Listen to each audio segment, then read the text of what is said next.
Os pilares da mediação de conflitos familiares são 4, né? Como eu falei. Sem mostrar a sequência, tem o pensamento sistêmico, porque a família é um sistema, não é? A mediação, quando está mediando, ela precisa entender que existe um sistema. A ética não só do mediador, mas o respeito à ética das famílias. Cada família tem sua ética. E quando está sendo mediado, não é a ética do mediador, embora ele tenha a ética da mediação. Mas ele precisa respeitar a ética das famílias, os valores das famílias. O processo reflexivo, que você tem que estar sempre refletindo em cima de... Pode botar outro. Sempre refletindo em cima da sua ação. Eu fiz isso, eu reconheço que fiz isso e eu preciso reparar isso. E a comunicação, que no nosso caso, a gente usa a mediação, a comunicação não violenta. Então, veja, baseado nesses 4 pilares, é que a gente tem a concepção da mediação familiar. Agora, no caso, no espaço família, a gente utiliza um modelo que é o modelo de mediação transformadora. Pode passar. Que é o modelo que a gente usa. É o modelo da mediação transformadora, que é de Joseph Fogler e Robert Bach. O objetivo é promover a desconstrução do conflito e a cura entre aspas, né, das feridas deixadas pelo conflito já havido. Os componentes dessa mediação é a responsabilização, a reparação e a reconciliação. E o que vem a ser isso? A responsabilização é você assumir a sua responsabilidade pelo fato.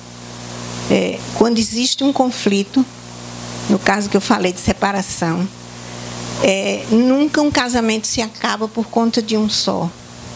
Não é? Casamento se acaba por conta de 2 pessoas. Uma briga, tem até um ditado que diz assim, ninguém briga sozinho. Para brigar eu tenho que ter o outro. Não é? Então precisa entender que os 2 têm responsabilização no conflito. As 2 pessoas. A reparação, que é exatamente quando eu assumo que eu provoquei ou que eu tive parte naquele conflito, eu preciso reparar. E como é que eu vou reparar? Eu vou reparar exatamente em cima da dor do outro. Se eu provoquei uma ferida, o que é que eu faço para reparar essa ferida? Se eu provoquei uma batida de carro, sei lá, qual é? Eu tenho que consertar o carro, eu tenho que assumir a despesa, porque eu causei aquele dano. E a reconciliação é saber que, apesar disso, depois disso, a gente precisa continuar seguindo. Sem guardar mágoa, sem guardar rancor e sem buscar vingança. Sem ter culpados. Houve, foi reparado, foi reconhecido, foi reparado e vamos continuar convivendo.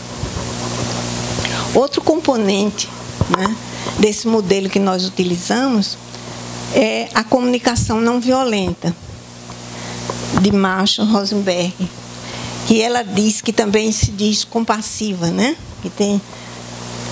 Que ele diz o seguinte: a maioria da comunicação é feita através de julgamento. Eu acho que foi feito isso, então eu vou em cima disso e começo a julgar, começo a reclamar e começo a agir. A comunicação não violenta, ela pressupõe o seguinte: você precisa primeiro observar o que é que aconteceu. Perceber que sentimento tem em cima daquilo que você observou. E ver que necessidades você sente, você tem, em função desse sentimento que você sentiu. E depois você fazer um pedido. Isso completa a comunicação.